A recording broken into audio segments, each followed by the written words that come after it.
Thanks for watching. If you like this video, make sure to subscribe for more. Don't forget to click the bell if you like the video.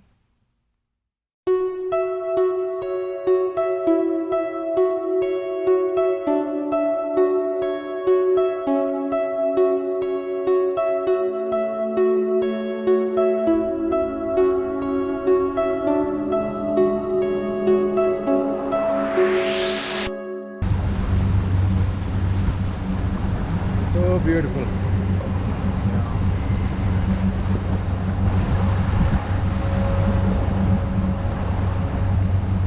So how do we know where we are and where our place, where our dock is?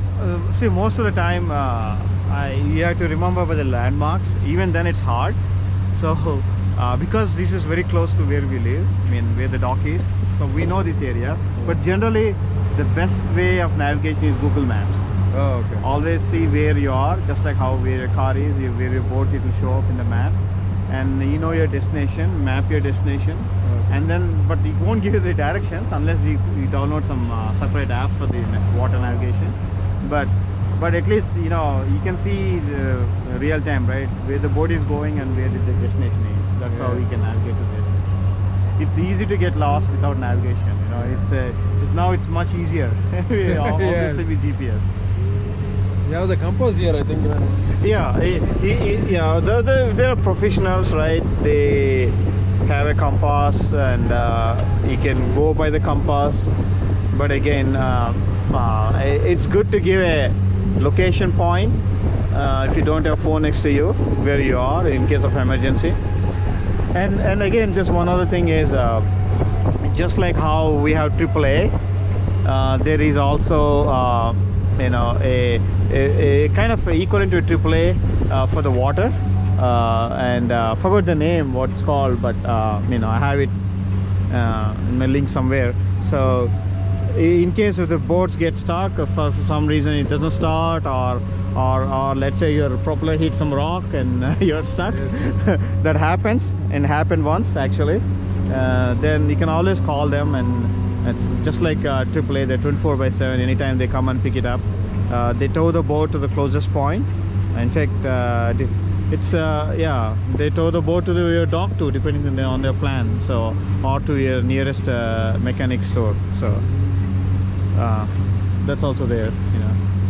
And there are things. Another thing that probably we did not cover earlier is there are things like blower and bilge pump. So if let's say you happen to put the boat in an open area, and a lot of water came, a lot of rain came, and it's in the boat.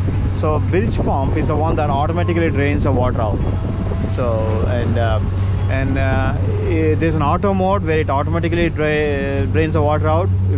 That means it can also drain your battery if it rains for like a couple of days. Okay. Or you can put in a manual mode. I put in a manual mode because this boat is in the dock, so usually water doesn't get into the boat. But even if there's some water that gets in somehow, then you turn the bilge pump on and it'll drain the water. So and that's it, you know. And the other thing is you know, as long as you do the boarding in the daytime, it's one thing. It's easy, it's manageable. But if it is a nighttime, it's completely different ball game. Lot of safety precautions one has to take. There is something called navigation lights. You got to turn it on. You got to make sure the navigation lights are working, because the bulb sometimes can you know, not work right. So you got to make sure you replace it. And there is you see this the tail. You see a pole. That's one of the lights, and then and every boat should have left and right light. The port side lights, you know. So those are important, especially when you boating in the night. And it's also recommended to put as much lighting as possible outside the boat, so that you know, there are a lot of teenagers around in Lake Lanier. You never know, they drive very fast in the night, and of course in the dark they can't see the boat if there's not enough lighting. So you got to just like car, you got to do defensive driving here too. You got to make sure that you're protected. And the best thing, if somebody wants to spend the night in the boat, the best thing is it's recommended always to get the boat very close to one of those islands, very close to it, so that people don't run into you. But if you put your boat in the middle of the lake and in the night, then there's high chances, even though there's some lighting, you never know. People who drive the boats sometimes at high speed in the night, teenagers, they're drunk. So you got to protect yourself. So the best thing is always put the boat park it next to the island. What about this mirror? What is this? Oh, mirror? this is just like a rear view mirror, just like car. So if you're driving and you want to sit behind, right now we are standing, that's why you can't see behind, but you can see the objects in the rear side of it, basically. Yeah. So it's not hard. It's just like car. The steering wheel is just like a car. You'll just get familiar with it. Just it once, you do a couple of times riding. See, that's one of the islands we saw while going to Sunrise. This is the one next to the old Federal Park island. This is the island, one of the islands. And I saw that gentleman. He parked the boat close to the island. And then they go close to the island and then throw the rope there and then pull the boat. Dock it there. Park it. Yeah. I mean, they got to be careful that way. You got to watch out which part of the island is deep and which is shallow. So, and you see some of those white poles in the water. All the white poles you see there. Yes. Basically, what it means is, even though there's a water you can see and you can go there, it means you don't go because that's shallow. Those white poles with stripes is shallow part. Either it could be a rocky formation, it could be a sand also. During night time, this is where the terrain helps, right?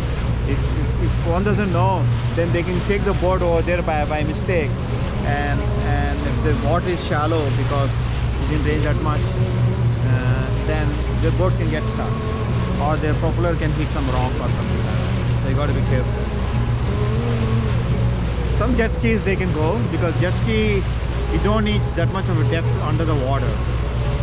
Boat you need at least, you got to be careful, you got to be plan at least you got 2 to 3 feet under the water. I would say 3 feet is a safe, but jet ski 1 feet is enough.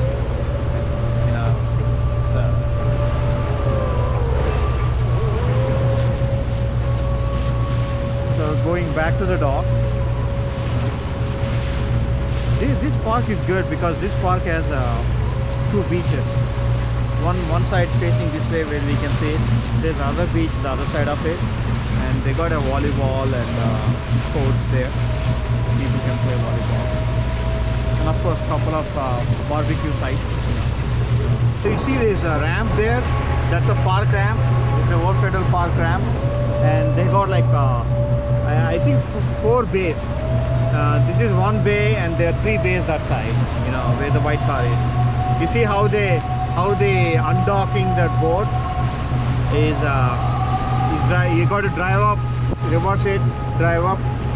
I'm gonna slow down, you can go maybe close to that. So if people don't have a dock, and if they park their boat in their garage, and that's how you get a boat to the water. In the trailer, the boat is on the trailer, and you back out your car with the trailer, and to a point that boat will float, and of course trailer will also float to some extent, but the trailer is still attached to your car. So once the boat floats, then they unhook the boat and reverse it out. And usually what they do is, if it's one person who is doing all it, if there are 2 people, then it's easier. One stays in the car, or one stays in the boat. But if it's one person, then that person, what he does is he gets into the boat, goes to the there's a ramp there, right? There's a dock with a walkway trail there to the dock. He parks the boat there, ties the boat to the ramp, to the dock, and then goes back to his car and parks the car back into the parking spot and comes back to the boat and takes his boat out.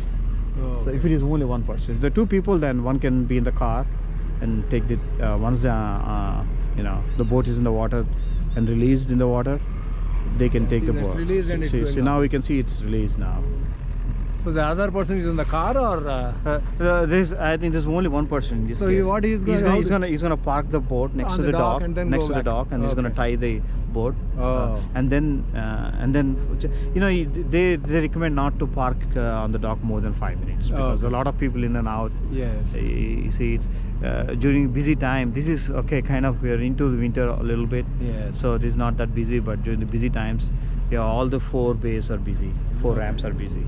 So That is the boat that we are talking about, right? Where the engine is outside. yes, that's an outboard engine. Yes. That's an outboard. You see, that's an See, outboard. That's also is an outboard engine. Yeah. Where it's ideal for fishing. For most of the people who do fishing, and these both are fishing boats. Kind of how I can tell is there's a seat in the center that's a little bit high, tall, and there's some kind of a gear in the front. So most likely they use it for fishing. You know, you can use it general boating too, but I think this fellow he has I think looks like he has trouble starting the boat. I think it's Yeah, he's stuck there. He's stuck there. Yeah, that's one of the things you got to be careful. And you know, especially when you have a boat in the trailer,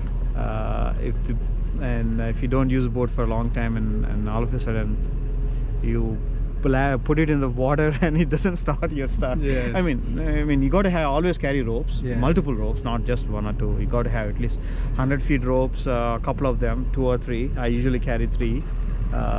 For emergency situations, if you need to get it towed, you need to have a rope. I mean, if your buddy is helping you, you got to have a rope. Or if you're stuck like here, right, where you got out of the ramp and then boat doesn't start. But I think this one's starting now. But if it doesn't start, then you can throw the rope to somebody else, and somebody can pull the boat back into the trailer. So yeah, I mean, it's fun. It's adventurous. It's not as hard as it seems like. Initially, yes, you got to this learning curve, but it's individual interest. You know, if you enjoy it, you'll enjoy it. See, now he was able to pull to the ramp, to the dock. See, he's now tying it to the dock.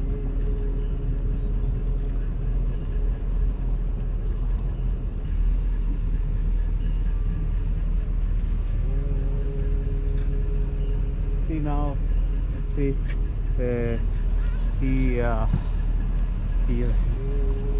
so if there are more passengers, especially if you got a boat on a trailer and you park the boat on the ramp and you got the family who's not in the boat already, then obviously they get onto the platform and get into the boat.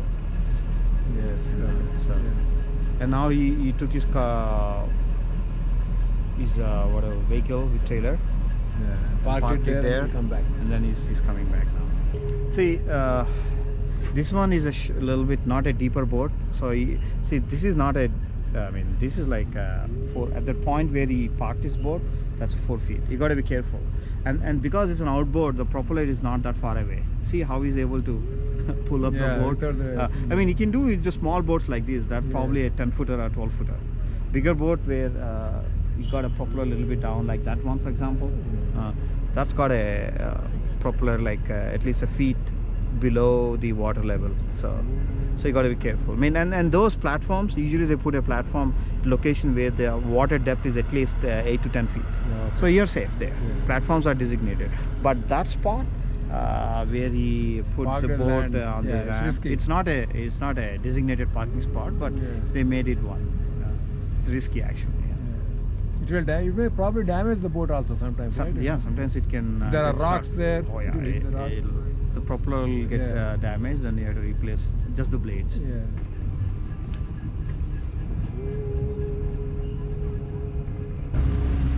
See the docking stations. So this is so one of the neighbors. Some people own multiple docks. Our neighbor he has like 3 docks, 3 platforms actually. So I think he's big into the boating. So he's I think he's been staying here, living here for like 20 years. Wow. So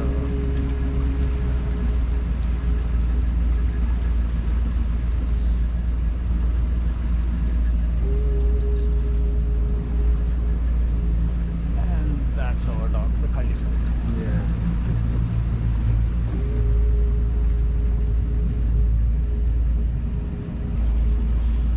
Yeah, parking boat into the dock is something you'll get used to it.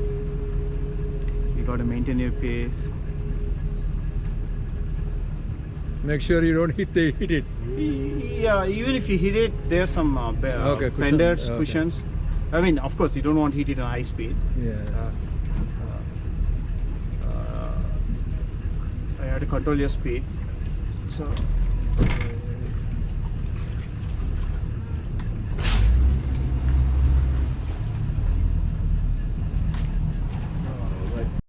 Already we are at the docking place. Finally. There you go. We have this the kayaks.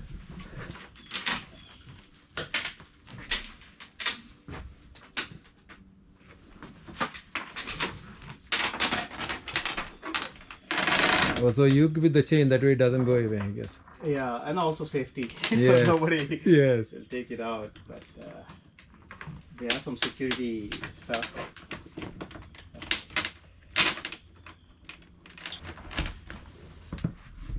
And this is the fender I put it. So if there's a wave, if there's a lot of wind, it yeah, protected. I should have fender on the other side, but I think I took it out. Short of ropes.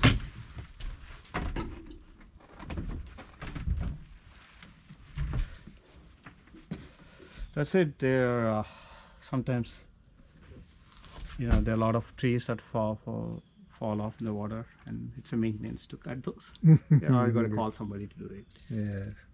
If you can, you do it. Then of course, all the proper rules apply. If it's a fallen off tree, you got to take the permission from the U.S. Army Corps, because all the water body and the part of the coastline is like usually 20 feet from the water line is owned by the U.S. Army Corps. So you got to take their permission. Even if it's fallen off tree, you got to take the permission. I'm not sure about where if it's completely down. I don't know how it works, but generally, if there's any obstructing tree, it's in your path. If it is not fallen off, you certainly need to take the permission. They're pretty quick, very helpful. You send an email, they give Okay. approval pretty much in a couple of days, and a day or next. So It's a nice shed.